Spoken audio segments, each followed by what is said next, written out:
Good morning, friends. Death has taken our beloved Barry. We grieve in our darkened world. In our silence, there is lamentation. In our tears, there is loneliness. Lost in our sorrow, may we find the presence of loving friends and family. Hear us, O God, and be with us. For Barry's love that united us in life and which death cannot sever.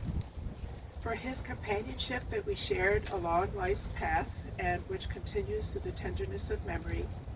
For the gifts of his heart and mind that brought us joy and happiness and is now a precious remembrance. For all these and more, we give our thanks to God.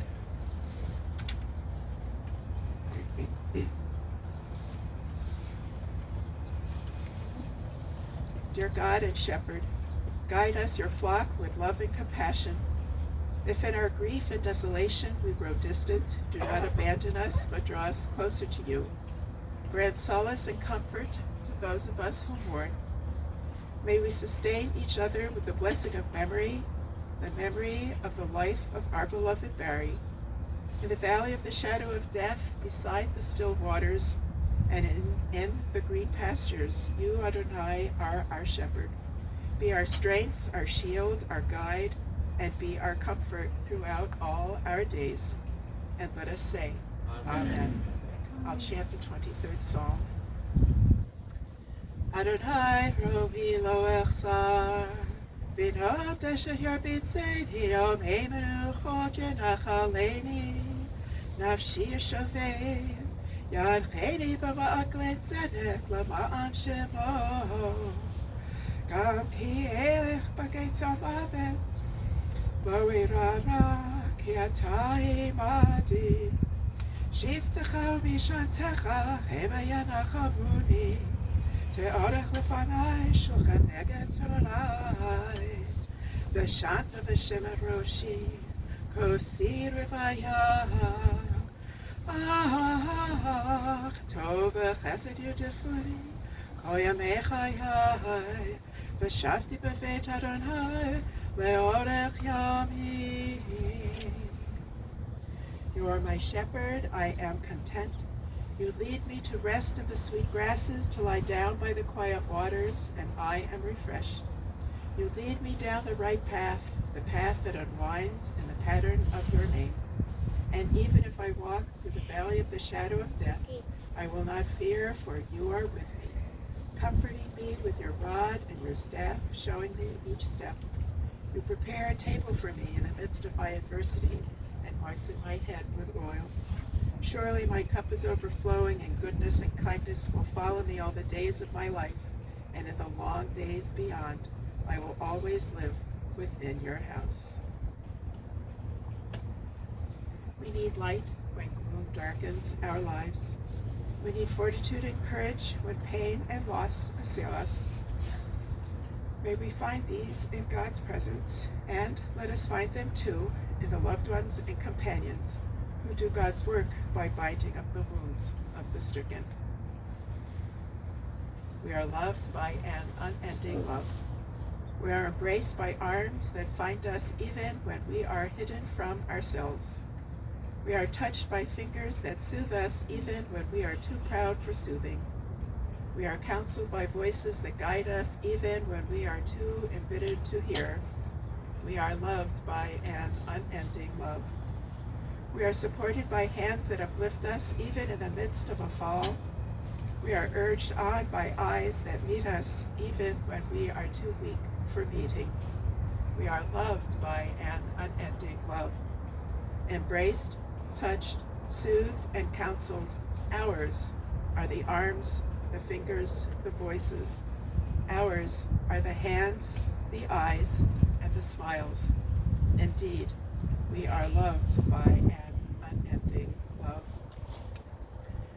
O eternal our God, we place our trust in your righteousness and accept our lot, our loss, and the love that remains with us forever. Have mercy upon us and strengthen us to maintain our courage at this time of sorrow. Yesh kochavim, there are stars up above. So far away we only see their light long, long after the star itself is gone. And so it is with people that we loved. Their memories keep shining ever brightly, though their time with us is done. But the stars that light up the darkest night, these are the lights that guide us. As we live our days, these are the ways we remember.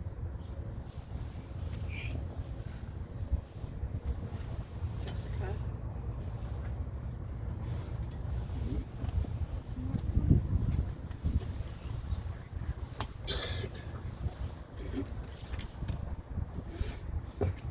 Can everybody hear me okay? Thank you all for being here. I'm Jessica, Barry Schecter's daughter, and over the next 3 hours, I'll be sharing with you. That was the kind of joke that my dad would have loved. I don't know how to condense the wonderfulness and the fullness of my father into a few minutes. He was so much more than a stroke survivor. He was an orator and a thespian, a Cleveland Playhouse redcoat, a seasoned Feldman Rosen production cast member, a Yankees fan, an eternal New Yorker. He was punny. No, like seriously punny. The man oozed dad jokes. He was also an avid reader and a lifelong learner. He was a proud Jew. He was a softball and forensics coach. He was his children's cheerleader. He taught us by example the importance of faith and community, of learning and thinking critically, of voting and being present. While I was a student at Kent State University, my father would join me for lectures and presentations sometimes. We got to hear Deborah Littstadt speak. He accompanied me regularly to see a friend perform in Case Western's orchestra. We saw Bob Dylan together for the first time. It was not good. 4 minutes in, Barry looks at me and says, "What the hell? I waited 35 years for this?" It was a horrible performance, but it was a really great time. My father judged forensics tournaments, first while I was a competitor in high school, and then when I was a coach and judge myself. It was a very special experience to share that with him. In fact, it wasn't until I was in college I even knew Barry himself competed in forensics. His sophomore year at Ohio Northern, he placed second in duet acting at the Nationals competition, just in case you were wondering. When I asked him why he hadn't told me this while I was competing, Barry said that he wanted me to find my own forensics niche for myself. I could easily spend all day raving about my father. At his core, he was a good man, unless he found out you were a Red Sox fan, and then all bets were off. I am so fortunate that Barry is my father. I am his daughter. I am so blessed that he and I were friends. I don't know that my father ever viewed his responsibilities to his family as burdens. By that I mean, he would say he got to take us to practices. He got to go to meetings for boosters or Beth Israel. Even when my mother, Barbara, the love of his life, was fighting cancer, Barry did what he could to help her, to ease her suffering. My mother would tell me that most nights after her diagnosis, she would wake up in the middle of the night to Barry holding her hand, saying, "I love you, I love you."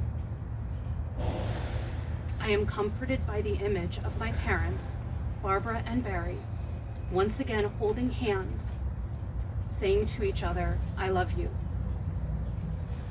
My son Theodore wrote a speech of his own for Barry. Theodore asked that I deliver it on his behalf.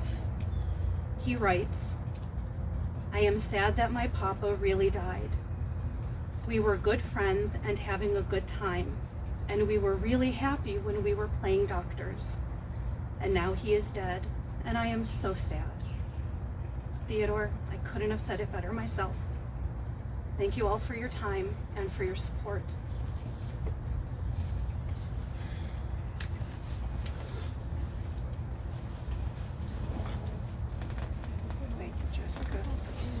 Thank you, Theodore.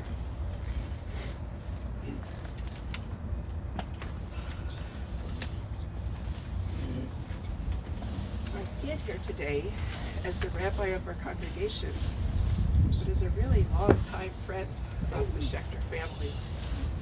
I've known this family since Jessica was just a teeny tiny little something, and Aaron, I was at Aaron's bris and Navy. I was their educator through religious school.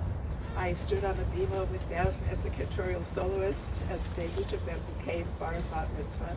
I stood on the bima with them as each of them was confirmed in our congregation. I stood on the bima with them as each of them graduated from high school. I stood under the chuppah with them when each of them was married. I officiated at Aaron and Amanda's wedding. I played at Jessica and Michael's wedding. I'm so fortunate. I named Aaron and Amanda's children. I am filled with love for this family, and I'm filled with humility for being able to stand today and share just a few words with you and to officiate the service. Barry Schecter was a good guy.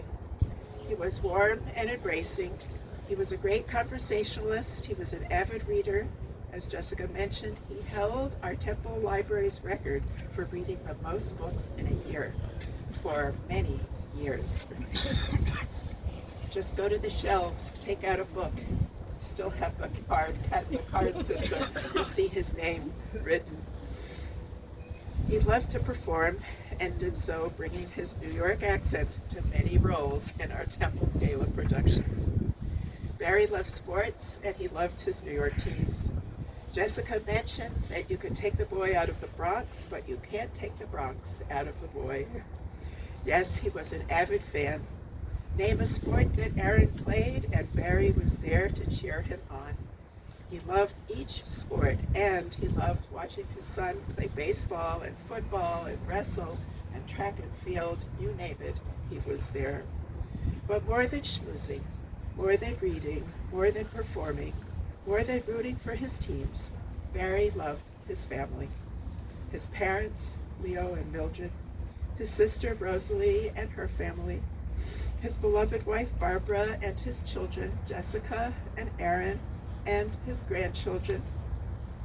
Look at the photos across the years, and you can see the joy in Barry's face and in his smile.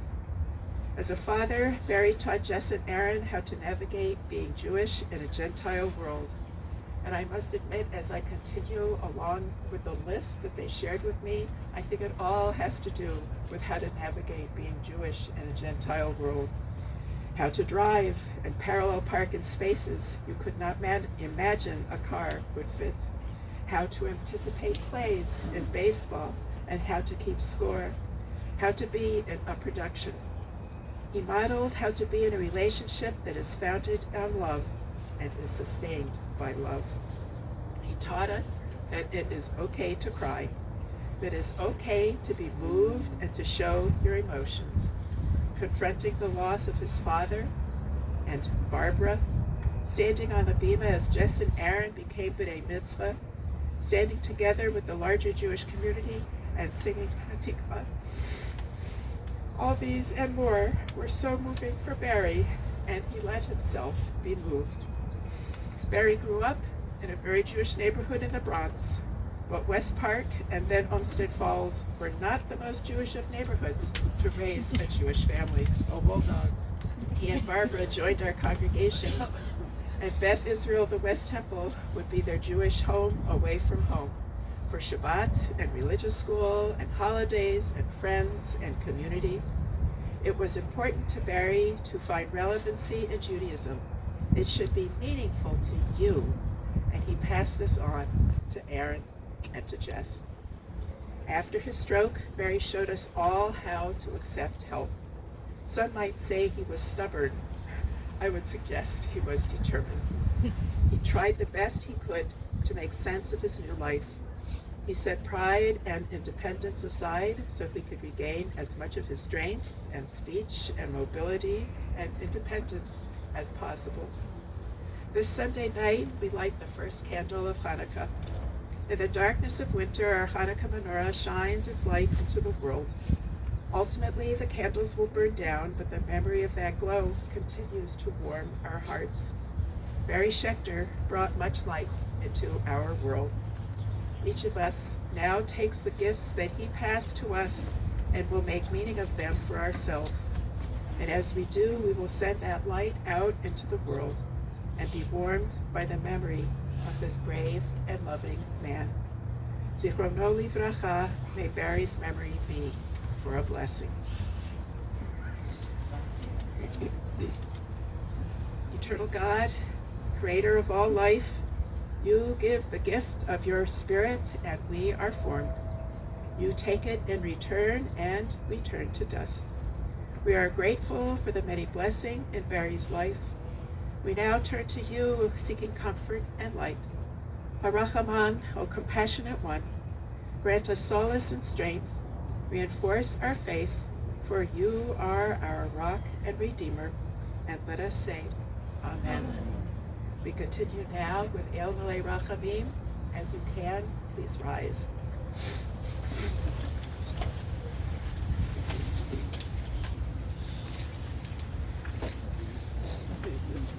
El Malei Rachamim, Shochet Bamromi, Hametzein Erucha L'cholah, Tachat Kanfei HaShechina, Im Kadoshim Taharim, Kazohar Harachim Azhirim, Et Nishmat Hersh Ber Ben Avraham Lev Vamira Shahalach Leolamo Bal Harachamim Yastirehu Beseter Karafav Leolamoim Vayitzror Bitzror HaChaim Et Nishmato Adonai Unachalato Vayanoch Bashalom Al Mishkavu V'namor Amen.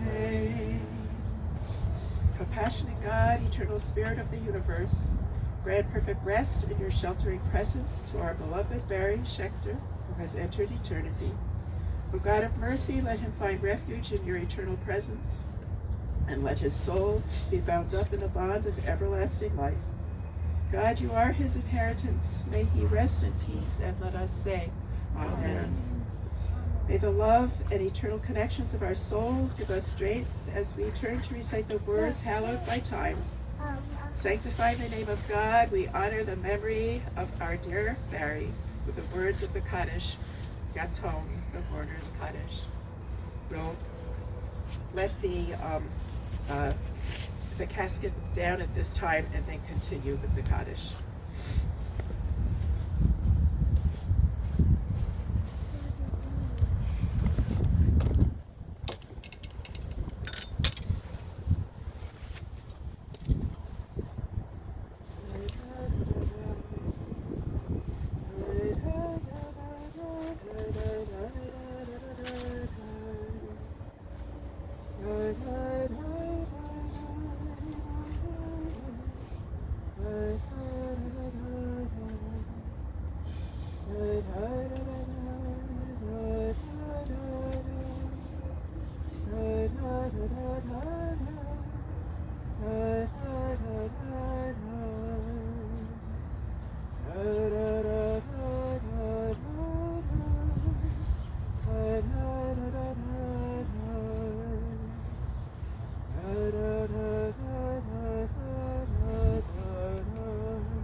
Yalma Varach Yute, V'amlich Malchute, V'chayechon V'yomechon, V'chayetecho Beit Yisrael, V'agalav V'zman Kari V'maru Amen.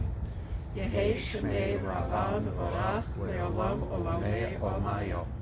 Yitbarach V'yishtabach V'yitpa'ar V'yitromam V'yitnaseh.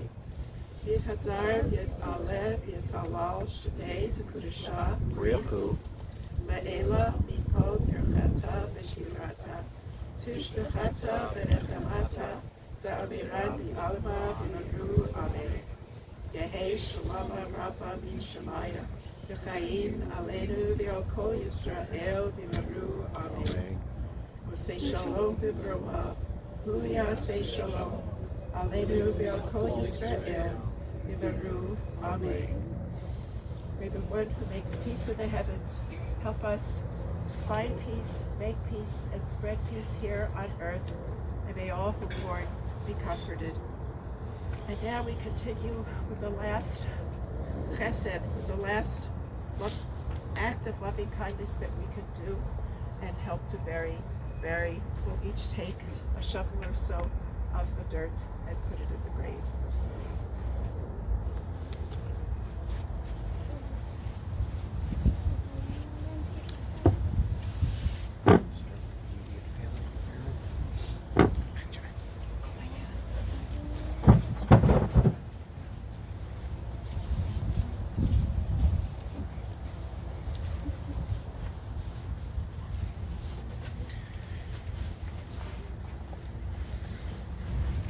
After the immediate family, if anyone else wishes to share in the mitzvah, you are more than welcome to step forward.